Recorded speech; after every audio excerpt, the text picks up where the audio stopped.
Welcome back to Parent Connect, where we want parents to win at being a parent. And today, this is episode 4, where we tackle the topic of bullying. Listen, if you missed last week's episode 3, where we talked about parents, you can't protect your kids from porn. We actually talked about creating boundaries around technology. We had a great conversation about how you can create boundaries around technology that give you time and space to have important conversations with your kids that help prepare them for what they will inevitably encounter on the internet. And so go back and check out that episode. In fact, if you'll click on the link below this video, you're going to have the opportunity to find that episode and watch it. But this week we're tackling a very sensitive topic called bullying. Now, bullying is, it's here. It happens. It exists. It is a very real thing, and it's a very real issue that we really need to get into the middle of. And so I hope that you caught or that you watched the pre-videos that we released over the past couple of days, and they're testimonies actually from 2 moms.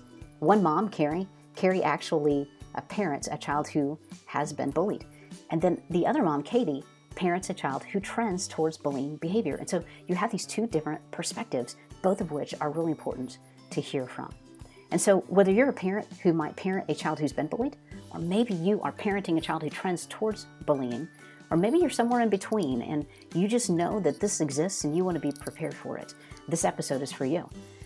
You see, this is such an important topic, and we just want to make sure that you know some very important things around bullying. Let's start here with what a definition of bullying is, because I think that's helpful. The definition of bullying, at least for this conversation, is bullying is a repetitive, aggressive behavior towards another child. It's repetitive, aggressive behavior towards another child. Now, here's what I believe. I don't think anybody wakes up one morning and decides, I think I'm going to be a bully. I don't think anybody does that.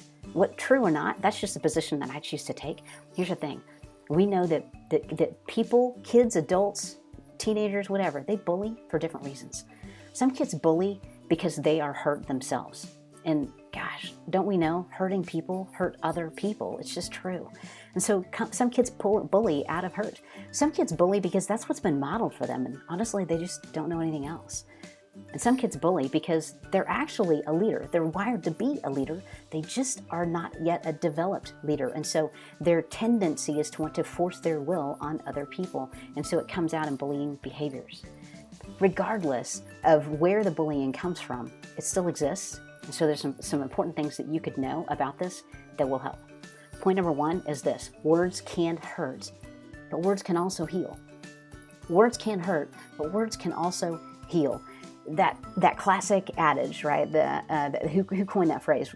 Sticks and stones can break my bones, but words can never hurt me. Whatever. Words hurt a lot, don't they? In fact, words have a way of taking root in our hearts and impacting us in the long run, right? Because words over time give direction. And so words can hurt.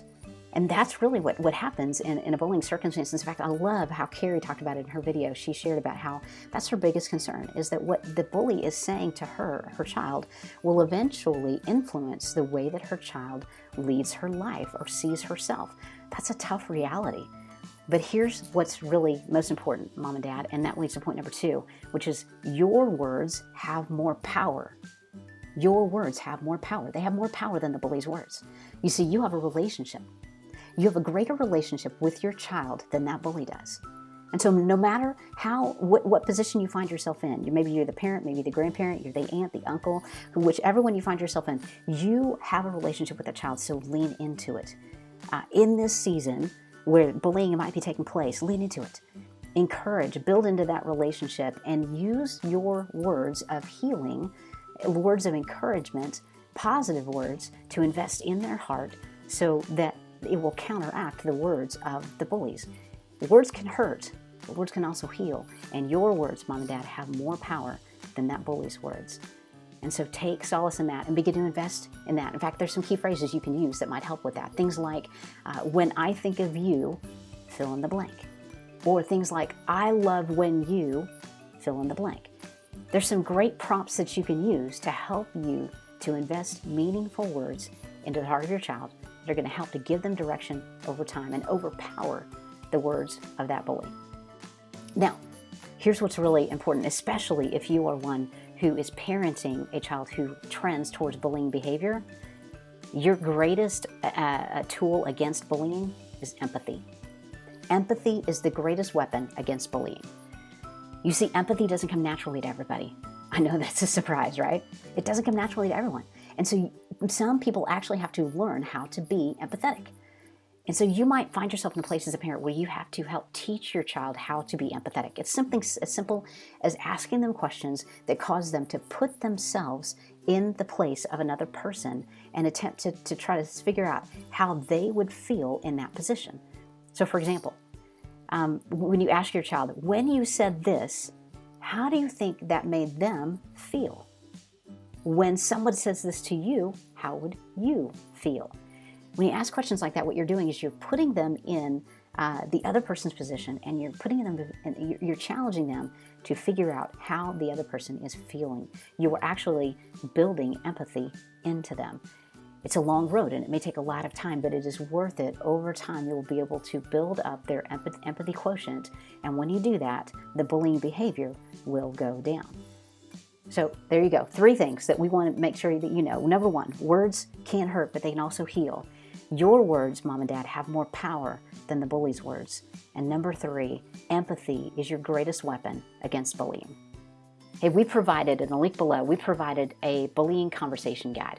We want you to take that. Would you grab that, download it, have it on hand so that you will be ready for the conversations that you might have around bullying. It's a great guide that is for both sides of the coin. So it talks about maybe what to say, things maybe not to say, and what to say to a kid who's been bullied versus what to say to a kid who might be acting out in bullying behavior. So we hope that's helpful to you, and we're so excited that you would come and be a part of this. Listen, stay tuned next week where we're actually going to dive deeper into the concept of words, right? Words over time give a kid direction. And so be here for next week's episode, episode 5, where we dig into, wait, do you know what I just said to my kid? See you next week.